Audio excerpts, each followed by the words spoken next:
Hey there, everybody. Pete Pardo here from Sea of Tranquility. Welcome to day 23 of albums that are 40 years old in 2022. We are looking back on 1982, 28 days of February, 28 of my favorite albums from that great year of 1982. Thanks for checking in here with us this morning. Please make sure you subscribe and hit that notification bell so you get notified of every video as it posts. This particular album here, released right at the end of the year, 1982, December of that year, for the Warner Brothers label here in the US and Canada, Vertigo overseas in the UK, produced by Tony Iommi and Geezer Butler. That's right, the first at the time official live album from Black Sabbath, Live Evil.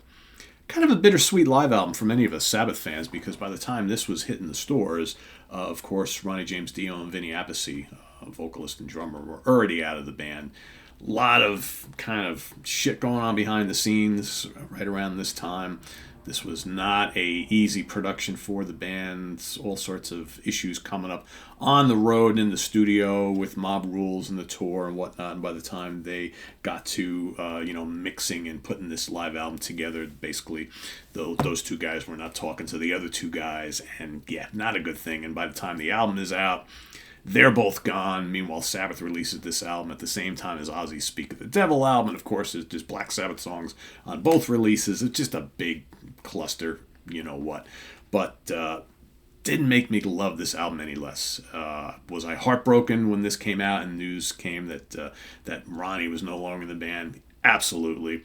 I think, I played nothing but this for months and months and months, and then, of course, we heard about the news that Ian Gillan was joining Black Sabbath for the Born Again album, and I was like, oh, well, I think I can live with that. So my depression over Ronnie not being Sabbath anymore was kind of like, all right, I'm okay with this. And then Ronnie, of course, came out with the Dio band and Holy Diver, so everything was okay.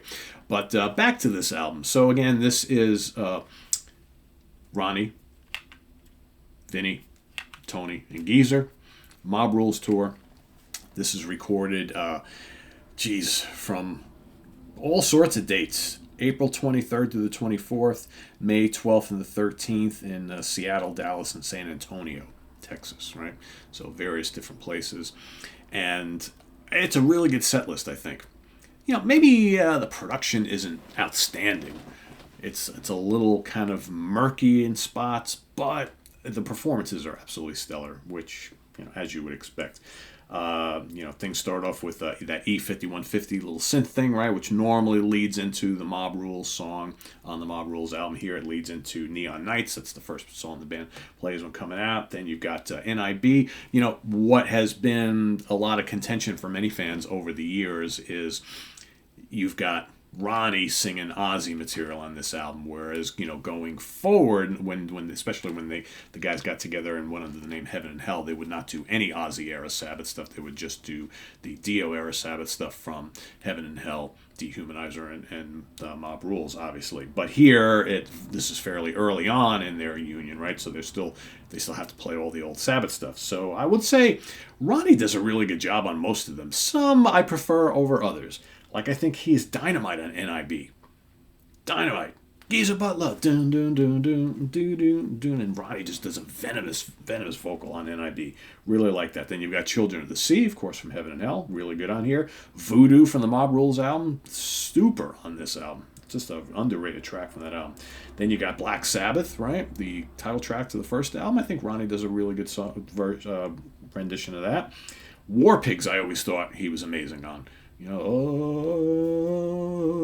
Just so good, so powerful. War Pigs is absolutely stellar on here.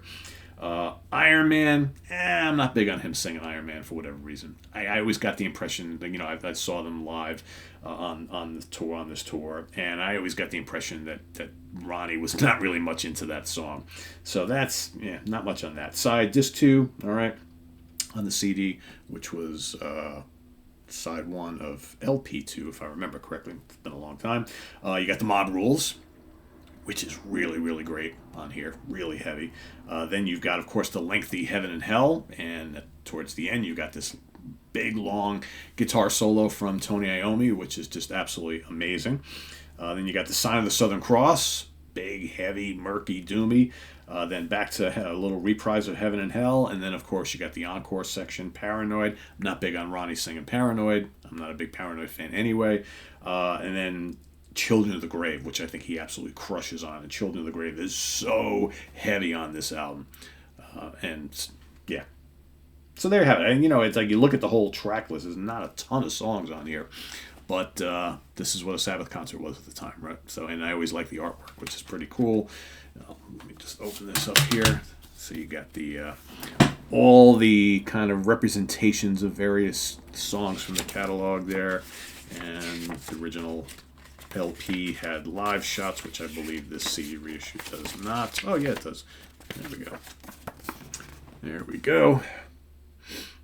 So yeah, I mean, I always really, really loved this live album back in the day. I still really dig it quite a bit.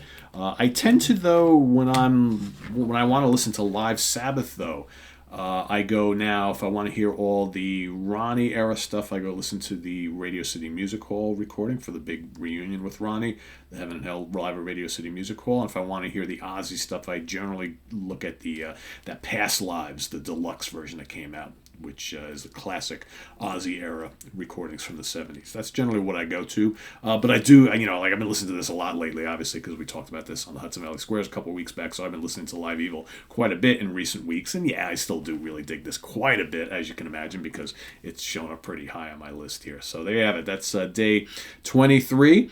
Let us know what you think of Live Evil in the comments below, as well as your pick for day 23. And come back again tomorrow for day 24 as we wind down the month of February for 1982, and we're going to be moving into 1992. We're going to do a 30-year thing next month, so that's coming up. So I'm going to revisit my favorite albums from 1992. Some of you may be saying, "Wow, the 90s sucked for music."